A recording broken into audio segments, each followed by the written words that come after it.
Hey guys, before we get started, I want to tell you about our champion partners, including our Hall of Fame partners, Greg Vet Hospital, Hicks Chicks, J&J Flooring and Natural Stone, Kenny Chesney's Blue Chair Bay Rum, Concordia Bank and Trust, and GoMart. Go visit these partners and all the champion partners you see on the screen right now.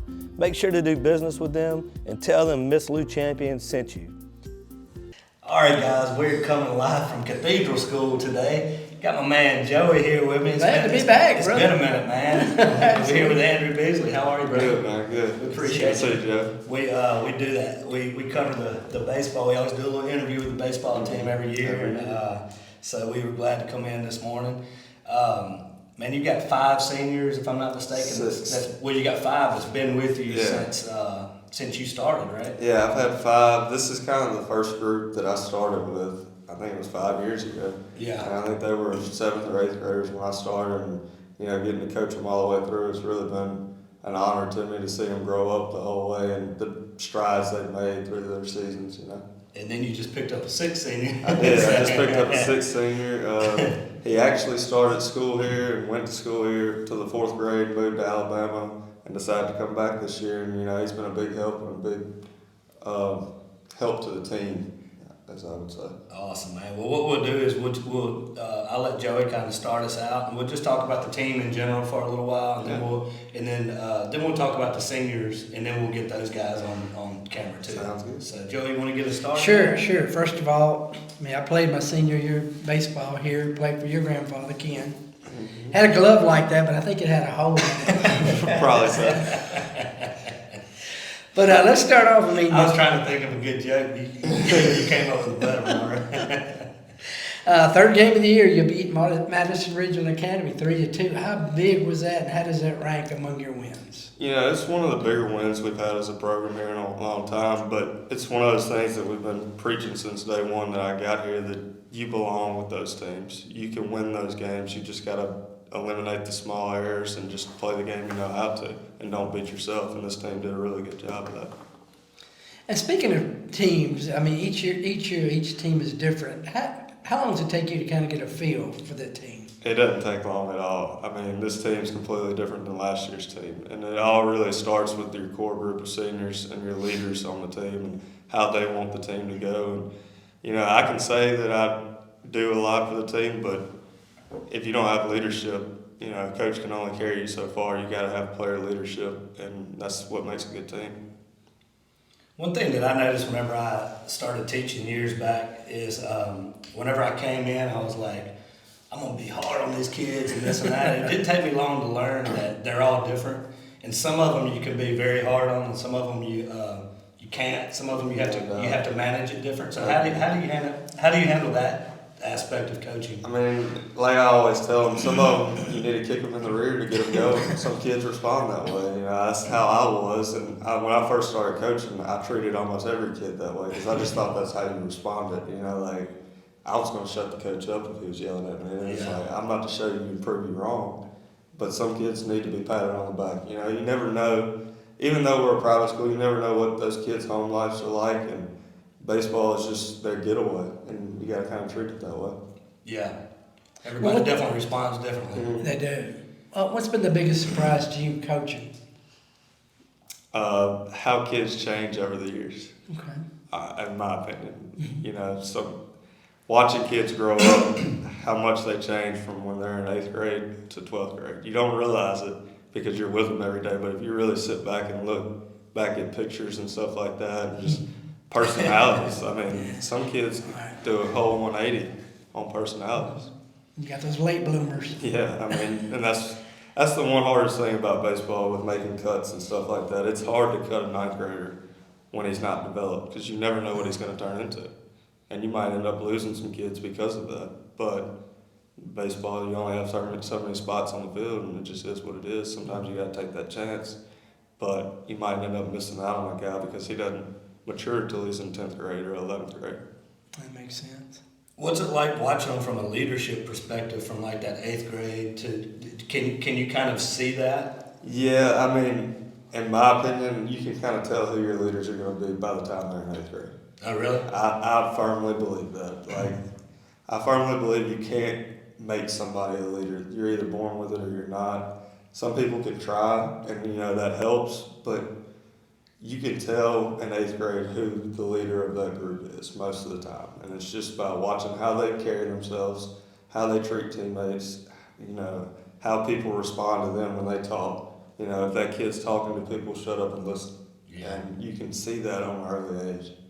Yeah, because to be a leader, you got to have followers, and That's right. For some reason, there's people that people just listen to. I don't know what it is. And some people just kind of have that.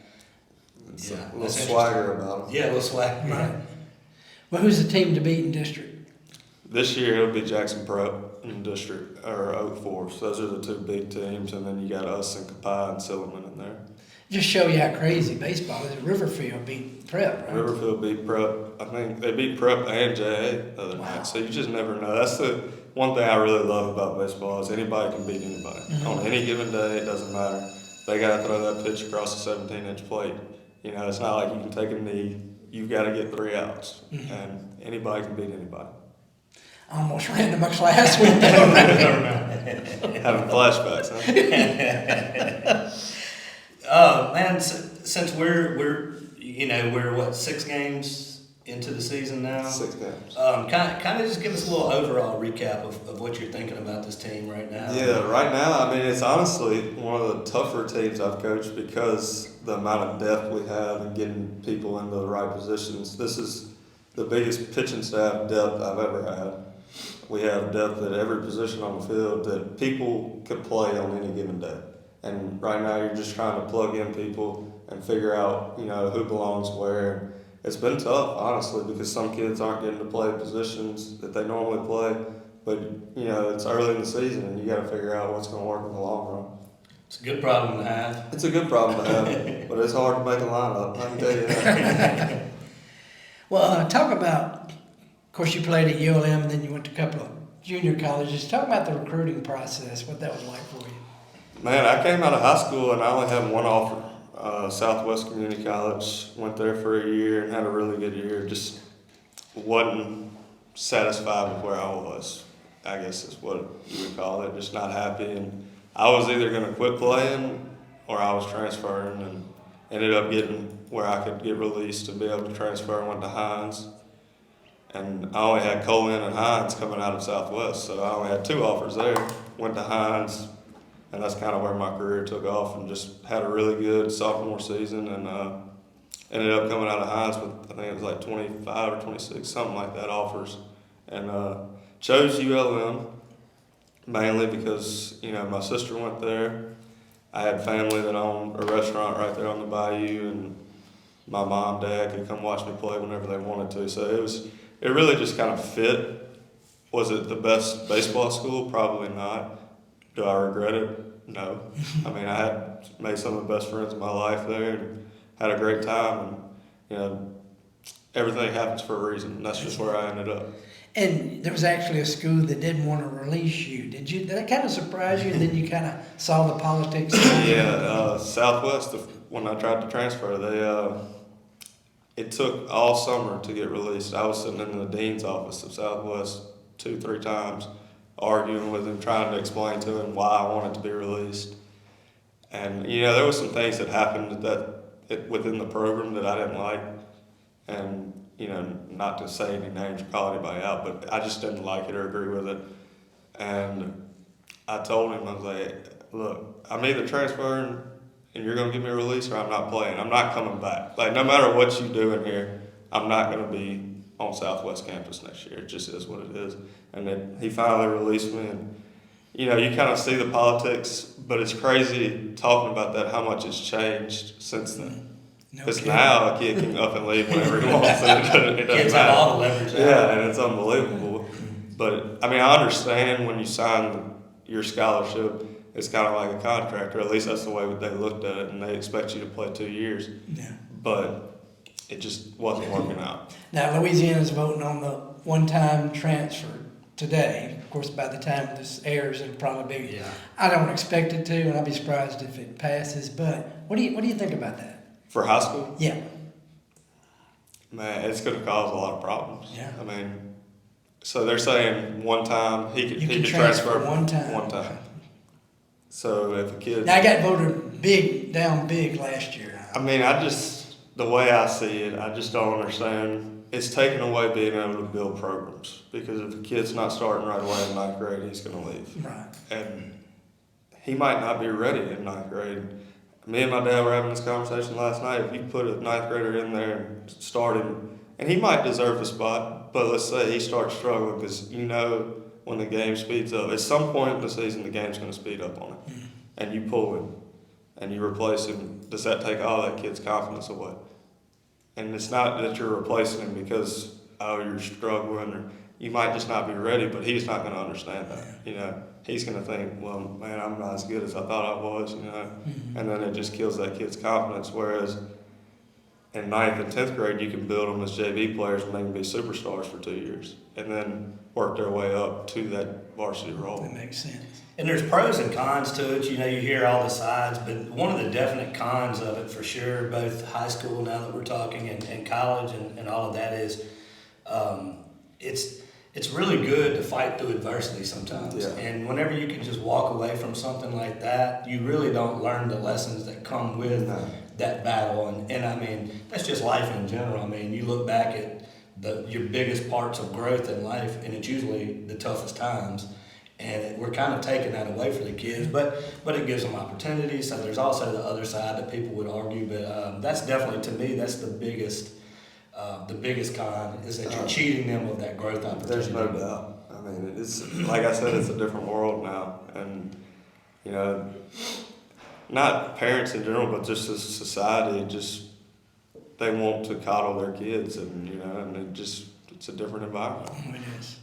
Now, Joey tried to transfer to a different podcast, and we negotiated, and now I have to get him Wardos once a week. Yeah, so that's better part of not it. let it. That was a deal breaker. Well, you played for Michael Federico at ULM, and I remember talking to you, and his son Hayden was all SEC freshman last year, and I remember you telling me when he would run around during practice, you knew. Yeah, I remember you telling me. Yeah, he was in ninth grade at West Monroe, and he was practicing with us at ULM, and I'd call home and be like, "This kid's gonna play SEC baseball." Like, there's no doubt. And sure enough, you look up and he's SEC. Where is he now? He's at Ole Miss. Ole Miss. So he's struggling a little bit this year. Yeah, I mean, which is expected. Right. You go in as a freshman, nobody has scout reports on you. Right. You get a whole year of at-bats under your belt, and people have studied it. Right. They know how to pitch to you now, so it's his turn to make an adjustment and figure it out. Well, I want to ask what it was like when you were here playing during COVID. When I was here, or Yeah, I was at ULM. Oh, you were, okay. That was my senior year. Oh, yes, right. You Yeah. got an extra year, right? Yeah, I got an extra year. We were getting on the bus to go to Arkansas State, and Federico walked on the bus and told us, hey, we got to have a team meeting. Oh, wow. So we got off, and he said, look, we're all going home for 2 weeks. I'll see you back in 2 weeks. And we never came back. Wow. Nope, we went home. We were off from March. It was the longest summer I've ever had. We were off from March to whatever, August. Mm-hmm. Golly. Got a lot of turkey hunting in though. That was a good side, too. Yep. That was the good side. Me and 3 of my buddies lived at the hunt camp for 6 months, or 4 months, I think. Wow. How big is weightlifting for you, for the kids? Oh, it's huge. We work out at least twice a week in season. Out of season, we're getting at least 3 in. And it's just, it's hard to explain to kids that live in a small town how different other kids are until they see it. Right. Like, you put them in a big pool, let's say Baton Rouge or Jackson, they have way more to choose from, and they know what it takes to make it to that level. And weights is one of the biggest things. Like, you might be a good athlete, but if you're 140 pounds, you're not going to play college baseball. It just is what it is. Oh, the size of some of these college players now. And even these high schoolers that I have now, they're way bigger than we were 10 years ago. I don't know what's different. I mean, I know the weights and, knowledge of weights and stuff and strength is way more advanced than it used to be, but that just goes to show how important it is. Yeah, I used to tell my kids at the junior high in Vidalia, I'm like, they would be really good athletes, but they're walking around eating Cheetos all day. And I'm like, dude, we got to talk about nutrition, man, because you're telling me when you want to go to the NFL, and I'm like, those guys in Baton Rouge and New Orleans and all that, they've got programs that are teaching them this stuff, and they're training right now, and you're walking around eating Cheetos. Yeah, you're getting behind every day. Every day. And that got their attention. They're like, what do I need to do, Mr. Ryan? I'm Like, you ever heard of this thing called protein? A lot of it. A lot of it. Yeah. Well, of course, it's a reclassification year. Kind of talk about how's it going to be different next year for y'all. Next year, we're going to drop down to the class below us, which will help, I think. You know, this year we actually, with how they've set the brackets up and stuff, you actually have a really good chance to win a state championship because they're giving you so many opportunities in winning one. You know, you can get in the first division, which would be normally expected, the Big Four, which would be JA, Jackson Prep, Hartfield, those schools like that. And then second division, third division, state champions. So it just kind of depends on where you place in district play. And then after that, it's just like softball was with that. But the problem with it, and I think they finally realized it, is a good team can throw a game just to get to a lower division. Sandbagging. Yeah. I mean, it's not fair, but I don't know how as a coach you could do that on purpose. I mean, I just like to win too much. It just is what it is. Let's kind of get back to this team just a little bit. Is how coachable have these guys been? 1 through 9, they're coachable. I mean, you're always going to have some kids that have hiccups along the way, and you kind of got to coach them a little harder and explain to them why you're doing it. It's because you see something in them that they might not see in themselves. Yeah. And they're not to the potential that you think they can get to. But overall, they're very coachable. Have they been receptive to the message that you're trying to give them? Oh yeah, 100%. I mean, we talk every day about approach at the plate and stuff. And we started off this year struggling at the plate. There was no doubt about it. We actually beat MRA and got no hit. If that tells you anything. It's not the formula you want to take in the game. No, but a win's a win at the end of the day. And we played small ball. And that's the one good thing about them is they're very flexible to the game. It's not one thing that they do well, and they can adapt and they're athletic, and it's always good to have a group like that. But overall, they're very coachable kids, and it's been one of the best groups I've coached so far. Now, who was the big rival when you played, and who is it now? St. Al was always the big rival when I was coming through. St. Al, Stringer. Yeah. When your dad played, it was Stringer and Dexter, I know. Yeah, but when we transferred, it was actually my senior year of high school when we went to private school. Right. And it kind of eased over to AC, and then, it's still always St. Al. But these kids don't really know the rivalry between St. Al like it used to be. Because it was bad when it was, 10 years ago. It was pretty bad. And it's been bad for a long time. But it doesn't seem that way anymore. With social media, it's so weird because I see kids sharing posts from players at St. Al. That is weird. Comment. We wouldn't talk to them. If you saw them in public, even outside of sporting events, but I don't think it's the same now. Mm-hmm. With social media, everybody's connected, and it's not built up as much as it used to be. It's like those NBA guys talking about going on all the guys go on vacation together now and stuff. And they're like, Larry Bird would stab somebody with a knife. We didn't go on vacation. You're just the enemy. So you've got a great group of seniors. Unfortunately, they're all going to be gone next year. So how do you, as a coach, how do you balance your seniors and developing young players for the future too? How do you balance that and walk that line? Well, like I was saying earlier, developing in the JV games and stuff, it's really helped because this is kind of the first year that I've had an older group and a big group where I haven't had many freshmen having to play in varsity. They have time to develop, and I have a really good coaching staff as well. You got Coach Ross, Coach Grannon, Coach Lloyd, and my dad helping too. And most high school programs only have 2 coaches, and we got 4 or 5 at all times. And it really helps to be able to work with every kid individually and not just coach a whole group by yourself. Yeah, I can see that. Well, I want to ask you one thing you want to state as a player. You think it would be much bigger as a coach? I think so. I always expected when I was playing to win. That's just how I was and how I grew up. And as a coach, you're relying on so many you can't take control as much. There's nothing you can do. I always say that my game is practice now. When it comes to the game time, I shouldn't be coaching. I should let all my preparation just go out there and play. And then you're relying on 9, 10 other high school kids to do it. And it's a lot harder, I think, as a coach. And especially now in private school and stuff like that. It's some tough competition out there, and there's no doubt about it. But you're relying on a lot more as a coach than you are a player. I think I've shared this with you guys before, but something that stood out to me in an interview, you watch so many interviews and normally you just like, all right, and then every now and then you're like, oh man, that's, but it was Drew Brees and he was talking, they said something to the effect like, you've won this many games on Sunday afternoons and this and that. And he said, I've never won a game on Sunday afternoon. And he said, I win games on Monday, Tuesday, Wednesday. And he said, by the time I get to Sunday afternoon, I'm just out there having fun. I'm going through the motions. I'm just going through what's in my head. Yeah, you let your body take it. It's muscle memory. He's like, if I wait till Sunday afternoon, I would never win a game. So that kind of stood out to me, and kind of the same concept you're talking about. So you guys, a lot of your guys just volunteered for our Brightest Stars Ball, and they did an awesome job as always. Cathedral always sends a lot of great kids, as do the other schools too. And but what's the kind of the community standard that you hold for these guys?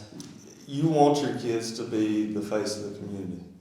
As much as they might not realize it, people live through them.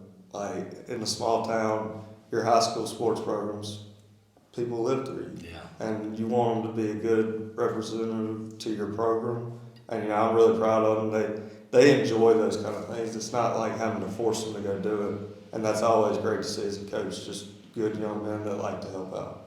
Yeah, they're very well mannered, man. I mean, they always, hey, Mr. Ronnie, and this and that. Very, very respectful and very well mannered. They better be. Joey, what you got? I'll pass it back. Well, I know the answer about your dad, but your dad and your grandfather's reaction when you told him you wanted to get into coaching. No. Don't do it. Don't do it. I mean, I know for a fact we've had knockdown, drag-out fights about it. But I just wasn't ready to step away from the competitive side of things. That was the only, I just still wanted to compete in any way I could, and that's the only way I saw how. That's awesome. Well, they're lucky to have you here. I appreciate it. This team, man, if you just had to describe them in one or two words, how would you describe this group? One would be goofy.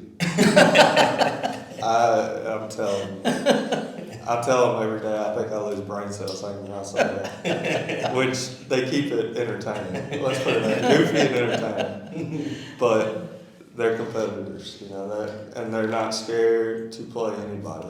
They're actually the ones that came to me last year and they're like, Coach, we want to play MRA. We want to play these schools.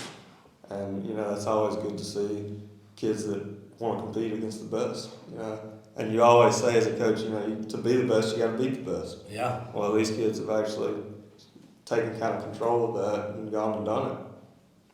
Yeah, Wes, before we came in, I was talking to Coach Shirley, and he said he was talking about this group of guys, this group of kids, seniors, and really the whole team. But he was saying that what he liked is that seems to be no egos involved, and he said they hate to lose. He said they're very competitive. So yeah, that's the one thing I can say about these seniors is they're not egotistical. It's not all about them, And you're going to have that every now and then, which, I mean, as a competitor, you expect a little bit. You have to have a little bit. You got to have a little bit, and that's understandable. But this group, they're just really tight, and they're all friends, and that's a big thing. People don't understand is like if you have a group of kids that have grown up playing together and they're friends and they like being out there, that's half the battle. Yeah. They enjoy being around their teammates. Of course, you have football as well. Do you encourage your kids to play more than one sport? Oh, 100%. I mean, to be an athlete is the number one thing. You play multiple sports. You're at a small school. And when college coaches call me, they actually ask me that a lot. It's like, is this kid athletic? Does he play other sports? Is he good at other sports? Is he a good teammate? And that's one of the things I try to preach to them is like 95% of the time when a college coach texts me, half of it's about baseball. The other half is about, are they good teammates? Wow. Do people like being around them? Are they leaders? And that's what college coaches are looking for. Do they play other sports? Are they athletic? Can they bounce around from position to position because they grew up playing? Like I say it all the time, if you grew up playing wiffle ball in the backyard and you played up multiple positions, you bounce around, you do a lot of different things, it makes you very adaptable, adversity, or I can't even think of the word, but you're adaptable to anything. You can do anything, and the college coach loves that. If you can hit and they can plug you in anywhere on defense, they can use you. Right. I've heard Jared Hoppower talk about that. He said one of his struggles is that the parents are always talking to him about specializing in this and that. And he's like, let them boys go play everything. Yeah. Like, don't worry about it. I'll take care of them when they get to high school or whatever. But let them go play everything. He said it's better for me if they played football, basketball, and all these other sports. Well, baseball at a school like this, we try to start right before Christmas. That's with the players that aren't playing other sports. But you have all summer and then all fall where those kids might not be playing other things, and they could be getting in trouble during that time. And if they're in another sports program, another coach is watching them at least half the day.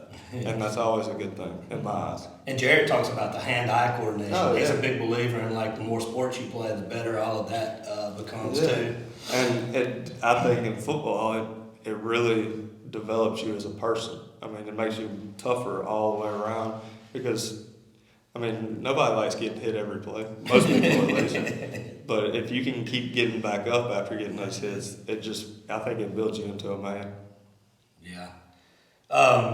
We'll talk about the seniors here in a minute, and we'll get some of the guys on. But a couple more for you. What's the one thing that you're super excited about as you get further into the year and towards the playoffs with this team? Just watching them compete every day. They've gotten better every day that we've been out there, and that's a good thing. And they still seem excited to show up to practice and show up and get better. They want to work, and that's always fun. And I'm excited to see us get in this district schedule because it's going to be tough, but I know we got a good group coming through. Do you see yourself coaching at a next level in the future? No, I never. That was one of the things. If I was going to coach, it was always going to be here, and I didn't want to get into all the recruiting processes and all that stuff. And I watch coaches at the next level. They're gone on the road 90% of the time. Right. And that's nothing. That's something I didn't ever want to do. Because, to be honest with you, I like hunting too much. I got two hobbies. It's sports, hunting, and I try to balance them really well. And at the next level, that hunting's pretty much gone. No doubt about that. You'll have a lot more money to hunt, but you just won't have the time to do it. Exactly. Well, I guess my last question for you before we get into the seniors, and then I'll let Joey get one before we do that. But speaking of this place, what makes this place such a special place to coach? Man, for me, it's like home. It's all I've really ever known. With my grandfather starting coaching here, I don't even know when he started, but it was a long time ago, and coached forever. And then my dad taking over right after that. I pretty much grew up at the school. I would go to class from the time I was this tall, and then I'd go to practice. And that was every day of my life. And I just didn't really know any different. And it's kind of like family and home to me. That's pretty awesome, man. And that's a very unique story. That's just all you know. But how many people out there can say that There's not many. Grandfather, father, and you just kind of grow up in a place. I think about the Laneyuses over in Joey and stuff, but there's not very many that just grow up at the school and that's all that they know. So, Joey, after this, I want to get him to talk a little bit about each senior. But you got another one. You got one more for him? Yeah, just kind of course, the improvements at Liberty Park, boy, it's come a long way, hasn't it? Yeah, it has. A long way. And people don't realize what y'all have to do to get it ready for each game. Now it's a lot easier having turf infield. Right. But I was riding by just a minute ago and the windscreen had blown down. We've had 25-mile-an-hour winds for 3 days in a row, and windscreen broke. So it's always something to work on, even if you have the turf field. But, we have a dirt mound, so you got to fix it every day. But before we got that turf field, it was an all-day affair, and the night before trying to get it ready. Is there one game that sticks out from when you played, one of your favorite memories? Man, I got a bunch of them. Winning state that year, but at the same time, when we got to state that year, we kind of knew we had won it. already. Wow, that's And big. When we beat the team that we had to beat in South State. That was probably the biggest memory was, going to Stringer and beating them. And they had some pretty good players. And then, coming into private school our senior year, you get told that you'll never go to Simpson and beat them. You'll never go to Columbia and beat them. And we swept both of them. Awesome. Win district that year and then go on to play the state championship. And I actually got to play the state championship at home at Liberty and beat Silliman and then lost to them down there. But there was a bunch of memories, And a lot of them just come back to, like I said, playing and growing up with your best friends. Like, we had a really tight group, and we're still tight to this day, but those are the memories that I hold. It's just playing with them. Pape Charlie told me he was really the main reason that y'all won state. He said that without him, y'all would have been nothing. Well, he's probably sitting at home in his bed right now, and that nose is growing. It doesn't have much room to grow, but it's growing. No, Pape was a good ball player, man. He really was. I gotta give him a little mess. Well, man, let's before we get some of the boys on, man, and get a couple of questions from each one of them. I want you to go through each one of the seniors and just sort of give us whatever you want to for each one. Yeah, we can start off.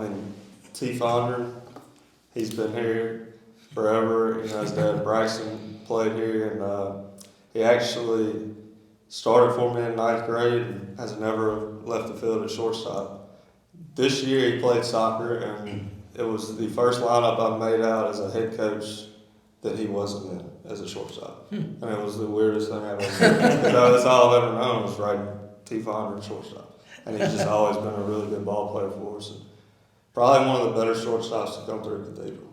And that's saying something. Mm-hmm. Yeah. And then you can go to third base, Walker Probst, who he actually started for me as a 9th grader. And he got his opportunity midway through the year. We had a kid, that wasn't producing, and Walker stepped in, and he's never left the field since then. And that says something about him, just the competitor he is, and once he got his opportunity, he made the most of it.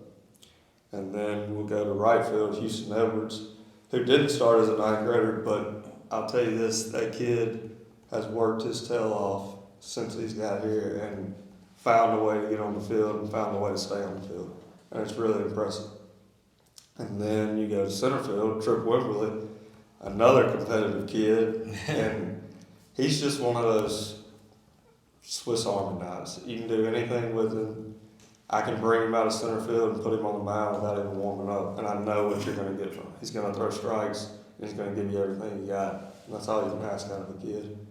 And then Owen Jordan, who's been, a starting pitcher for us since his 10th grade year. And actually, one of my favorite memories of him is he was in 9th grade, wasn't starting. We're in the playoffs, and it's the 9th inning against Silverman, bases loaded, and we have to put him in at catcher with 2 outs. And that boy's eyes were that big. And I was just looking at him, I was like, just catch the ball. That's all you got to do. Just don't think about anything else. And he did a really good job. Ever since then, you've seen him grow up, and he's been just a really good player for us. And then we picked up Bodie Brumfield this year, who, like I said earlier, he started here, went here till 4th grade, moved off, and decided to come back. I think he moved to Alabama and was actually a PO for a big 7A school in Alabama and came back here, and I told him, look, you ain't a PO no more. We're a small school. And he's fit right in with them, and the boys have really accepted him, and he's going to be a big help for us on the mound this year and with the bat. Yeah. Well, man, we appreciate you spending a few minutes with us this morning, and we'll go ahead at this point in the show. We'll get some of the seniors on and let them talk about some of their memories. I'm sure they'll be excited to drag them out of class. All right, let's get these boys on. All right, guys, we got T. Fonder in the house. How are you, brother? Good. Appreciate you coming in, man. I'll start out real quick. We'll keep you for a couple of minutes, man. Let's talk about your favorite memory. What's one of your favorite memories from the 4 years? I don't know, just probably being a part of this team all 4 years and starting and just being able to compete with the guys and from a young age, and it's really fun. Yeah, you guys have been together since what, 7th, 8th grade playing with Coach? Yes, sir. Yeah. Nice. Joe, What I've been impressed with you about was during football, you would play any position the coach needed you, and it just, you sacrificed a lot. Mm-hmm. And how did that help you coming into baseball? It just made my mindset different, just working for the team and not just for myself, really. You gonna miss it, ain't you? Oh yeah, I already am. well, what's it mean? You talked about playing with the guys and all that. kind of put into words what it means to you, what this group of guys mean to you. It's just a family, and I mean we've been playing together for my whole life. I mean, growing up, like travel ball and all that, and staying in hotels and just messing around. I mean, it's just been really fun playing with them all life, and I'm gonna keep continuing to do that. Close group of guys. Mm-hmm. Yeah. Tristan, do you have a certain routine you go through before each game? Well, it's changed a few times during different years, but I mean, most of the time we go out there and we play a game of 2-ball, or last game we changed it to hacky sack, and just to kind of let loose before the game and get focused. Cool. What are you looking most forward to? You guys are 6 games in right now as we're doing this interview. What are you looking most forward to for the rest of this baseball season? Been pretty hot at the plate the last couple games, and I just want to stay on that, and we'll see some better pitching in the next few weeks and compete them. And Go try to bring it all yeah. home. Yes, sir. I see that. What's your future plans? Well, next year I'm going to be at Southwest playing, and after that I'm not really sure. So you're going to play ball at Southwest? Yes, sir. Nice, man. Well, man, we appreciate you coming in. We're going to get some of the other guys, but we appreciate you. Good luck with everything. Thank you, bro. All right, guys, we got Walker Probst in the house. How are you, brother? Good. I watched this guy grow up since you were about this tall, and now you're taller than me. And Yes, sir. it's Did a just lot of make growing you- up. You did a lot of growing up. That's right, man. Make me feel old, but I love watching the young man that you've grown into. Man, it's awesome to watch. We're talking about the baseball team and all that right now, but what's your? Do you have any favorite memories? A couple favorite memories from these 4 years? Shoot, my couple favorite memories probably last year's playoff game against Parkland. I mean, it was just, even though we lost, it was a fun experience that we got to have at home, and that's probably my favorite memory. Yeah. Well, you played the offensive line, defensive line. How did that help you get ready for baseball? It definitely got me a lot stronger because I started eating and bulking a lot during football season, and then so I'm a lot stronger now than I was last year. We were talking about nutrition earlier in That's the it. program. That's right. That's right. I'm going to ask each one of the seniors this, but this group of guys in particular, I think it's 5 of you guys who have been playing for 4 years together in the high school ranks. But what does this group mean to you in particular, this group? Shoot, it means a lot. These are my friends outside of school, inside of school, and I think we've set a good example for the class below us in every sport we've played so far. And I think we're just setting the tone for the team, making them work as hard as we work. Do you have a routine you go through before a game? Any kind of music you listen to or anything? I just try and stretch my arm as good as I can, and we've been playing hacky sack lately, get our hips stretched, so it's been helping us. What does it mean? You guys just participated in the Brightest Stars Ball, which was awesome, man, and we're really grateful for that. And I was bragging on y'all to coach and telling them what a great job you guys have done. But what does it mean to you, and do you think it means to the other players to represent yourself well in the community? It means a lot, and the Brightest Stars Ball is the most fun I've had all my life. It's like the funnest event I've ever been to. And it just shows that we have a good team and a good foundation to represent ourselves well in the community. So what's your future plans, Walker? I plan on going to LSU and maybe majoring in finance or business, something like that. Don't ask me or your dad for any tips, and you'll be all right. So, no, we did all right. We want you to do better. Well, we appreciate it, man. Thanks for coming Thank in. y'all. Good luck for the rest of the year. Thank you. All right, guys, we got Owen Jordan in the house. How are you, brother? I'm doing good. How are you? Doing well. Appreciate you stepping out of class for a minute. I'm sure you hated that, didn't you? Hey, no. Man, I'm asking all the senior guys this, man. But what are a couple of your favorite memories from these past 4 years? These past 4 years, I'd say my favorite memory is probably pitching against Brookhaven Academy last year at Southwest. It was just a great game. It's probably one of the best I've ever pitched. And then also another good one was at Selman last year. Started off the season, was just very good. Yeah.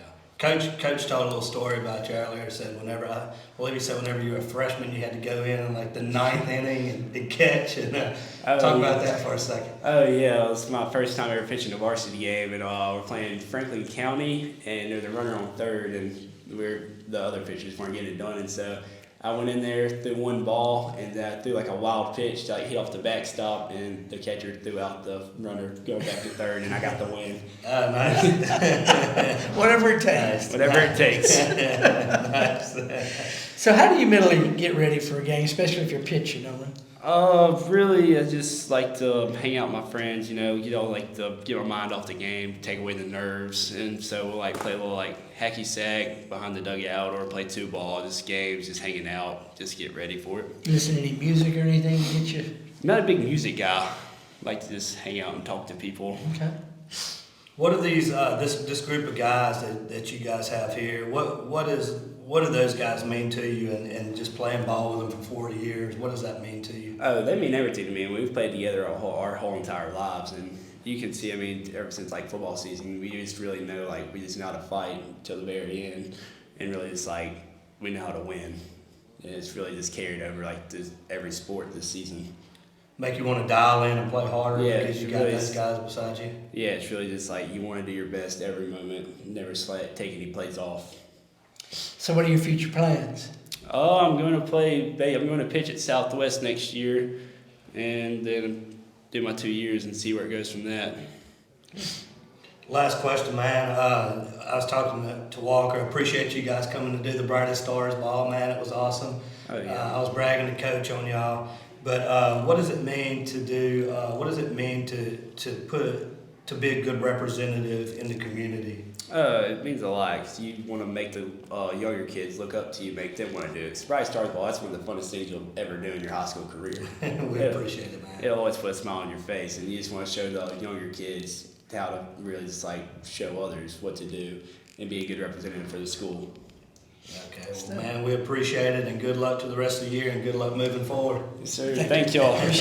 All right, guys, now we're joined by Trip Wimberly. How are you, man? Yes, sir. Nice to meet you. Dude, you got your haircut, man. Did you get a new Yeah, I got a haircut for the banquet the other Thank day. you. Okay. Congratulations, man. Yes, sir. Thank You did great. Well, man, let's talk about favorite memories of these last 4 years. You got a couple that really stand out to you? Well, it's just being around the guys every day during the season. It's just, we have a really good bond with the team. It's just fun being around all those guys every day. It seems like y'all have a good group from what we're picking up on. Yeah. Yeah. That's huge. How do you get ready for a game, Trip? You mentally or physically? Well, now I get out earlier this year since I'm a senior. I usually go grab me a bite from Sonic or something like that. There's your new sponsor. And then usually go to the field while the JV team's warming up. We'll get a game we call 2-ball, and they just started a hacky sack last game. getting our bodies moving a little bit, and then we'll sit down, watch the JV game, cheer our team on. Then we'll just go hit in the cage for the game. And then Can you tell when you're in a groove or in a zone? when I'm hitting, Yeah. yes, sir, you can tell. Whenever you're swinging it right, just the bat comes off. The ball comes off the bat. It's like a beach ball. You see it a lot better. You mentioned your bond with these guys. What is this? What is these last 4 or 5, 6 years that y'all been playing under coach and all of that together in the JV and high school ranks? What has that meant to you? It means a whole lot. It's one of those things I'll carry with me my whole life and think about whenever I'm just around the kids one day, hopefully teaching them how to play. But it means a lot to me. So what's your future plans? I plan on going to Mississippi State in the fall and majoring in accounting, just going to school. Great. Well, I asked a couple of other guys this too, man, and I wanted to ask you, thank you, number one, thank you for volunteering for the Brightest Stars ball the other night. That was amazing, man. And what does it mean to you guys or to you in particular, what does it mean to represent yourself well in your family, in your school, in the community? Well, the Brightest Stars Ball is just as much fun for us as it is for them. I mean, I've been 2 years in a row now, and it's just been a blast. Like, my partner, my star that I've gotten the past 2 years, man, she wears me out on that dance floor. She always dances it up. And it's always been a fun thing to do, and it just makes you feel like so much better of a person after doing it, and just realizes how much we have, and just to be grateful for what we got. Well, you guys are doing a wonderful job representing yourself in the community and representing the school, so we appreciate you, man, and we appreciate you spending a couple of minutes with us this morning. Yes, sir. Thank you. All right, thank you, man. Thank you, Trevor. Appreciate it.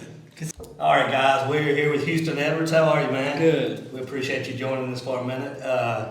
Man, we're kind of talking about the seniors here this morning and with Coach and everything, so we wanted to bring you guys in. What are some of your favorite memories, a couple of your favorite memories over these past 4 years? Probably last year, I hit a double that cleared the bases playing Parkland playoff game. That was really special. That's really the best memory I've gotten so far. Farthest ball I've ever hit, and just pumped the crowd up and got everything moving. Houston, how do you get ready for a game, mentally or physically? I try not to think about it. Just think about like I'm about to go hit BP, practice. That's really it. Not make too big of a deal of Yeah. it. Yeah. Well, kind of ask the other guys the same question, but what has it just meant to you? Not even necessarily baseball, but just spending the time with these guys the past 4 years. It's been really special. Most of the seniors we've played together since we were 5 years old. So playing our last season together is really special, and we're trying to have the best time we can, and we're really close. So what's your future plans, Houston? I'm going to state next fall, majoring in ag management. That's nice. All these state guys, man. I'm telling you. No love for my Southwestern Tigers over here. State. That's right. Last question, man. Thank you for participating in the Brightest Stars Ball the other night. I told the other guys I was bragging to Coach about y'all and how well y'all have done and how proud I am of you guys. What does it mean to represent yourself and your family and your school and all of that well in the community? I mean, just showing what we've learned at Cathedral, how to be a good person. That's really, being a good person is all you really need in life. Yeah. Well, we appreciate you being a good person. We appreciate you, man, and good luck moving forward. Thank you. All right, guys, we got Brady Brumfield here. How are you, man? Good. The new senior. Yes, sir. So you were just telling me that you went to school here in 3rd through 6th grade, Yes, sir. and then moved away and came back. Came back about 3 weeks ago. Yes, sir. So very new. That's right. Yes, sir. So tell us a little bit about. So the other 5 seniors have been together for a while and really close group. What's it been like, kind of stepping in with this group? I knew a good bit of them from back before when I lived here, but I was the grade ahead. When I moved, I got held back, so I wasn't really close with any of them before. But it's not very hard to adapt when I've already known them. So I'm fitting in pretty nicely with them. Nice.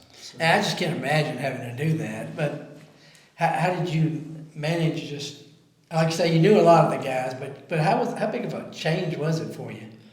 It's a pretty big change going from a school with like 1,500 kids in the high school to here where I have 36 in my senior class.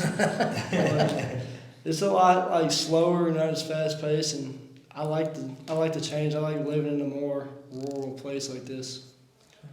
So stepping into this team and kind of stepping in very recently, what are your goals and your what do you want to see for the rest of the year for this team? Yeah, I just want to see I don't know. I just want to keep winning and see how far we can go. I don't know much about any of our opponents because I haven't been here. So it's just week by week. Whatever the coach tells us, I hope we go out there and produce. You don't even know enough about them to know if they're a rival or not. You just All I really know is like the big schools like MRA and Jackson Prep, but other than that, I don't know who's good and who we're supposed to beat and who we're not. There might be some advantage to that. That's right. So how do you get ready for a game, Bodie?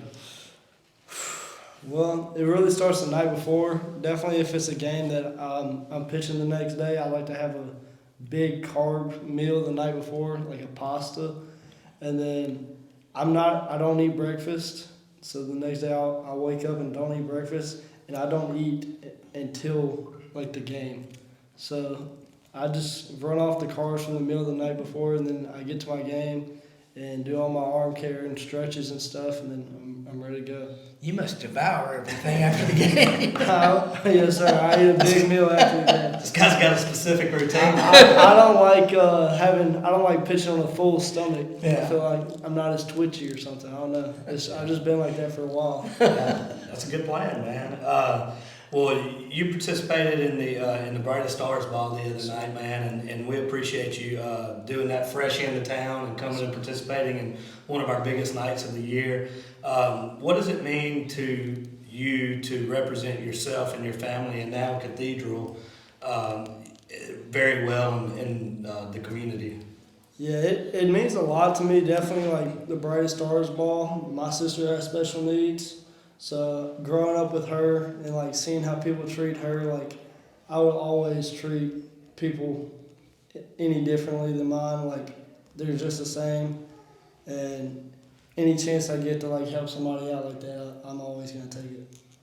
Well, that's a great way to finish up, right there. Yeah, no doubt about it, man. Well, man, we appreciate you stepping in for a minute. Appreciate y'all. Good luck with everything. Thank you. All right, guys. I hope you enjoyed that as much as we did.